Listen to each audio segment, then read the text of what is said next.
মই এখন আঁচনিৰ বিষয়ে আপোনালোকৰ মই দৃষ্টি আকৰ্ষণ কৰিব খুজিছোঁ। প্ৰধানমন্ত্ৰী নৰেন্দ্ৰ মোদী ডাঙৰীয়াই প্ৰধানমন্ত্ৰী সূৰ্য ঘৰ বিজুলী যোজনা নামৰ এখন আঁচনি আৰম্ভ কৰিছে। এই আঁচনিখন অৰ্থ হ'ল যে এটা পৰিয়ালে নিজৰ ঘৰত 3 কিলোৱাটলৈকে সৌৰ শক্তিৰ প্ৰকল্প স্থাপন কৰিব পাৰে, অৰ্থাৎ সৌৰ শক্তিৰ পেনেল বোৰ্ড আমি লগাব পাৰোঁ।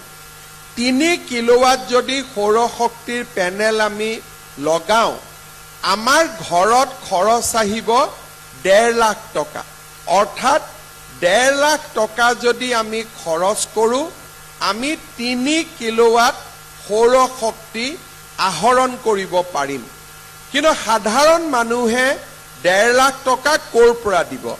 সেইকাৰণে কেন্দ্ৰীয় চৰকাৰ আৰু ৰাজ্য চৰকাৰে লগ লাগি 1.5 লাখ টকাৰ 1,30,000 টকা আমি চৰকাৰৰ পৰা ৰাজ সাহায্য হিচাপে পৰিয়ালটোক আমি তুলি দিম।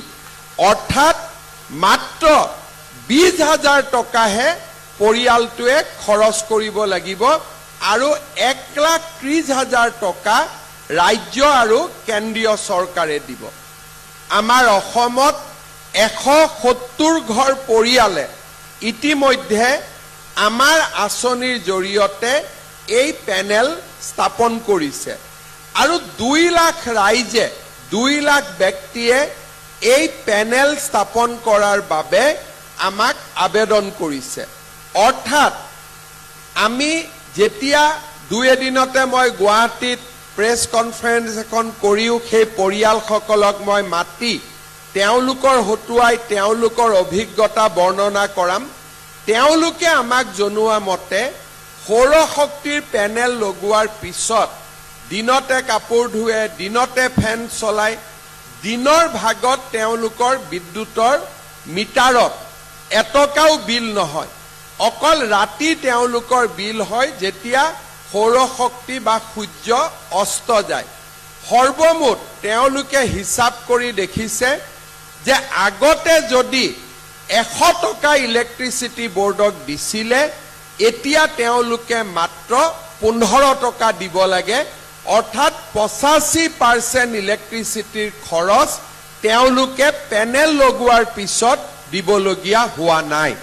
সেইবাবে মই নামৰূপ বা নাহৰকটীয়া বা আমাৰ ডিব্ৰুগড় জিলাৰ ৰাইজক অনুৰোধ কৰিম যে আপোনালোকে যিহেতু 20,000 টকা লগালেই আমাৰ ইলেক্ট্ৰিচিটি খৰচ বা ইলেক্ট্ৰিচিটি বোৰ্ডক আমি বিল এক প্ৰকাৰ দিয়াৰ প্ৰয়োজনীয়তা নোহোৱা হৈ যাব।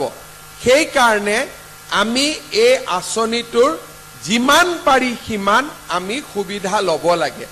নিজৰ ঘৰত যেতিয়া আমাৰ ইলেক্ট্ৰিচিটি আমি নিজেই উৎপাদন কৰিম, আমি বোৰ্ডৰ পৰা ইলেক্ট্ৰিচিটি কিনিব নালাগে আৰু ৰাইজে যদি আমাৰ পৰা ইলেক্ট্ৰিচিটি নিকিনে, আমিও বাহিৰৰ পৰা ইলেক্ট্ৰিচিটি কিনাৰ প্ৰয়োজনীয়তাটো নোহোৱা হৈ পৰিব।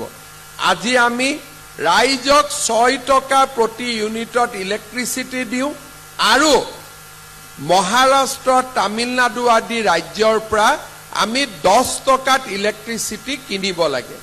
সূৰ্য যিহেতু সকলোকে সমানে পোহৰ দিয়ে, সূৰ্যৰ পৰা যদি আমি সৌৰ শক্তি উৎপাদন কৰিব পাৰোঁ, আমিও বাহিৰৰ পৰা ইলেক্ট্ৰিচিটি কিনিব নালাগে আৰু ৰাইজেও ইলেক্ট্ৰিচিটি বোৰ্ডক টকা দিয়াৰ প্ৰয়োজনীয়তাটো নোহোৱা হৈ পৰিব।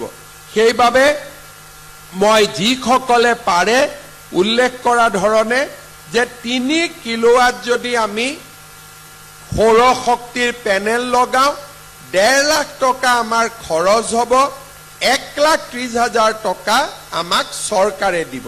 ঠিক তেনেদৰে 1 কিলোৱাট আৰু 2 কিলোৱাটো আমি স্থাপন কৰিব পাৰোঁ আৰু সেই ধৰণে ৰাজ্য চৰকাৰ আৰু কেন্দ্ৰীয় চৰকাৰে সাবসিডি দি গৈ থাকিব, যাতে আমাৰ অসমত প্ৰত্যেকটো পৰিয়ালে নিজেই একোটা ইলেক্ট্ৰিচিটি উৎপাদন কৰিব পৰা ক্ষুদ্ৰ উদ্যোগলৈকে ৰূপান্তৰিত হ'ব পাৰে।